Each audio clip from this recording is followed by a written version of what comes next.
In today's video, I'm going to show you a really easy DIY project that could potentially save you thousands of dollars and a huge headache next spring. Let's get into the video.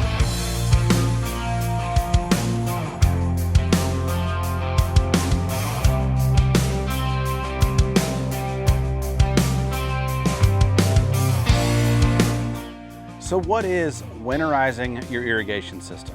Well, it's actually really simple, and it's just using an air compressor to blow air through our lines and make sure we get all of the water out so that we don't have any issues with water freezing and bursting our pipes or breaking any of our equipment. Today, we're going to do this with all DIY equipment. Sure, we could use a big, huge air compressor, but that's not what I have. So we're going to use what we have, and we're going to do it, and I'm going to show you how to do it the right way and do it the safe way. So why do we want to winterize our irrigation system in the first place? Well, as winter is slowly approaching, every area, depending on where you live, has a different frost line. And a frost line just means where the water freezes below ground. So depending on where you live, that frost line varies. Typically in North Carolina, the frost line is about 8 to 12 inches. The further north you go, obviously the colder it goes and the lower your frost line becomes. Most irrigation systems are buried between 18 to 20 inches. But it's not the water that's at the depth that we're trying to remove. It's any water that could be anywhere in our system that could potentially freeze. So that's why we want to do it. We want to make sure that any water that's trapped gets blown out so that if it does happen to freeze, the water doesn't expand and potentially bust our pipes, or any water that's trapped inside any of the valves or cylinders or anywhere in there doesn't burst. Think back to 5th grade science, right? What happens to water when it freezes? It expands. So any water that's stuck in between a pipe or in a valve or in a cylinder, once it freezes, if it expands, it could potentially crack or explode or cause damage. So that next spring, when we go to turn on our system, we've got water leaking everywhere. This is a really easy step, but also a very important one that we're going to accomplish today. The best part about being a DIYer is that we are in control of when we do this project. We don't have to pick up the phone and call a professional company to come out and do this, which could cost us between $60, $80, or even $100 depending on where you live. Let's say you get on the phone and you call the professional company to come out and do it. Well, you're on their terms and their schedule as to when they get out. Let's say they schedule the opportunity to come out and winterize your system, but it takes them 2 weeks to get here. What would happen if your system, if you got a deep freeze before they were able to get out? You would be in a lot of trouble. Or on the flip side, what if they came out sooner than they actually needed to? Say, like we are right now in a dry spell, they come out maybe the next day, but you actually don't get your first freeze until 14 or 21 days. Because you're a DIYer, you get the opportunity and the flexibility to do it on your schedule. So let's talk for a second about when you need to do this.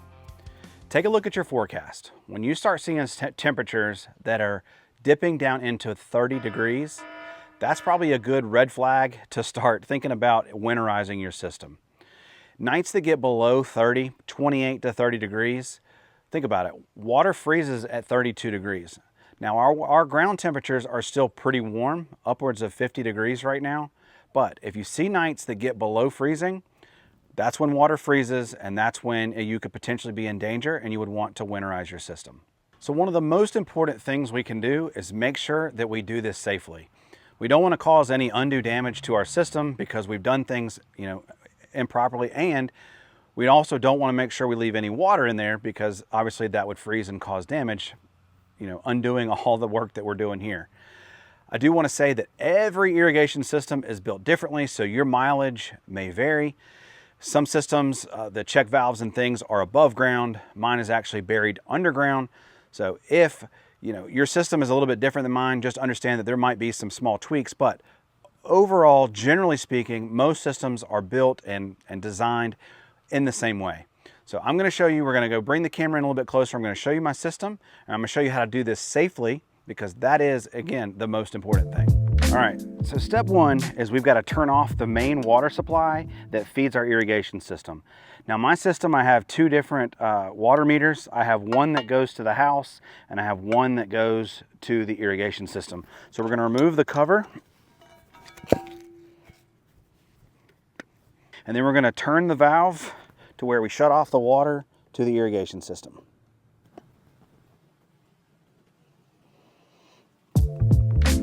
All right, so step two is we want to open up our irrigation valve box. Okay, and we want to open up these bleeder valves to release any pressure that would be built up in the system. Just be really careful because it'll spray water everywhere. So this is called a check valve. And so all the pressure is on the line going this way because this direction feeds back to our meter. And so once I open up this valve right here, you're going to see water shoot out.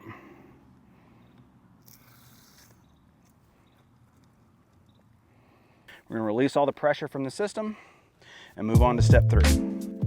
Now I mentioned every system is different, and so this is a little adapter that I had to make to be able to affix the air hose to my system. So this part right here will screw into one of the bleeder valves, so I'll simply just put it on there, screw it in. We want to orientate it going back up, and then I can connect a QD hose to this nipple right here. You know, every system is a little bit different, you know, depending on the way yours is built, but you got to have something like this to be able to affix the air hose to your system.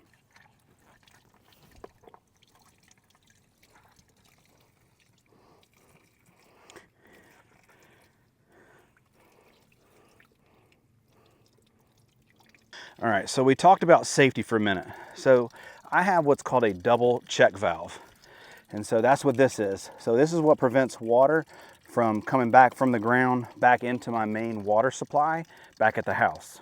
So every system should have a check valve. Ideally, I would want to have some sort of cutoff on this side so that the water pressure doesn't, I can isolate it and so the water doesn't go back into the check valve. That's a perfect scenario, but that's not what I have, and this is what I've always done. And so now let's go get the air hose ready so I can show you guys how we set that up.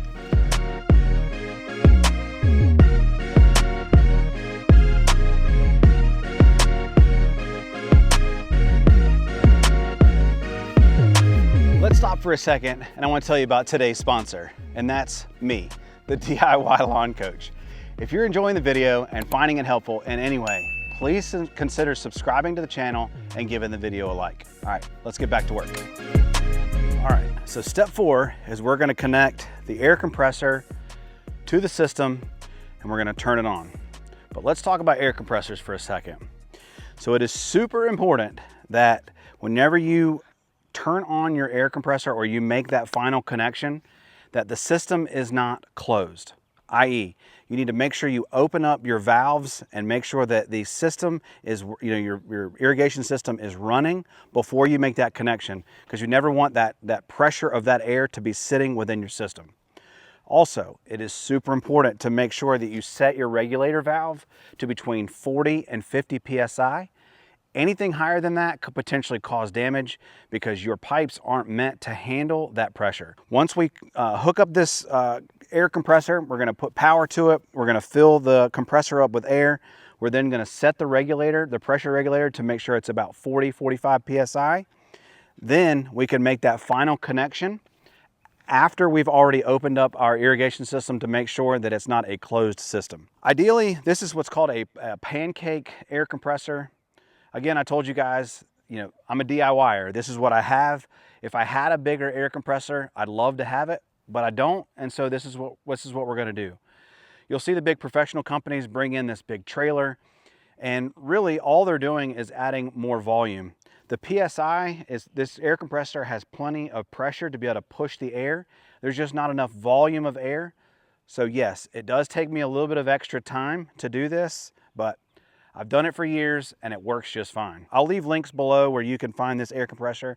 I just picked it up at Lowe's, but you can use one if you've got one. I use this for other things, pumping up bicycle tires, my wife's car tires, and that kind of thing. So I'm gonna throw on some music. We're gonna hook everything up, and then I'll turn the camera around and we'll show you guys blowing all this air out.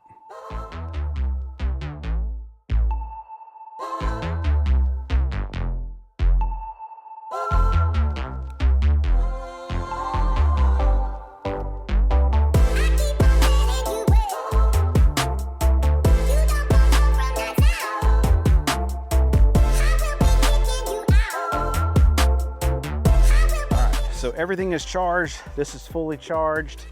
I've got to make that final connection, but before we do that, we got to log into our app and we're going to set it to run a quick run, front zone, and we're going to set it to run for about 10 minutes. All right, so once we set that to run, the system is no longer closed. As I mentioned, we could then make our final connection to our nipple down inside the valve. The pressure regulator is set at 45 PSI, so we're ready to go. Let's get to rocking. And so what you're gonna see is the water come out. You'll probably hear the pump kick on. There it goes. And so as the water is just spraying out of here, all that air is doing is pushing everything out of the system. And we're gonna let that run until all the water has been removed.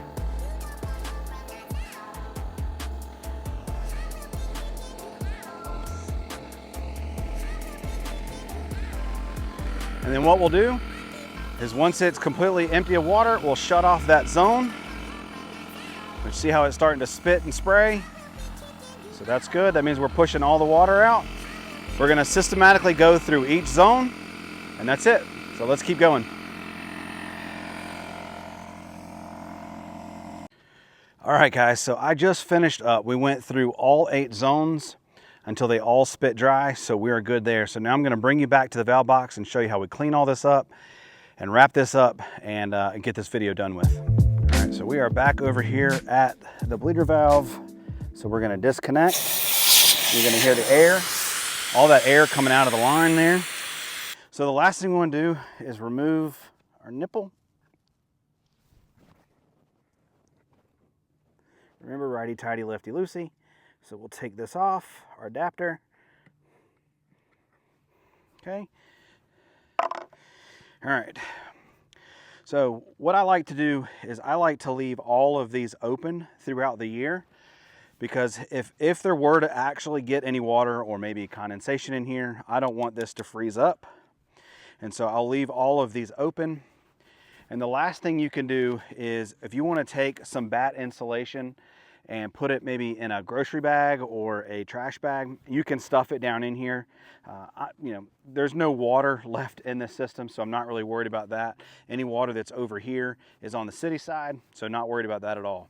So we're gonna leave everything open. We'll put our cover back on. Put our cover back on over here. And that's it. It's a simple project, easy to do, and now we are protected for next spring. Next year, I'll show you guys how to open up your irrigation system safely again. Thank you guys so much for joining the video. My name is Devin. I'm the DIY Lawn Coach. Until next time, I can't wait to see you in the lawn. Peace.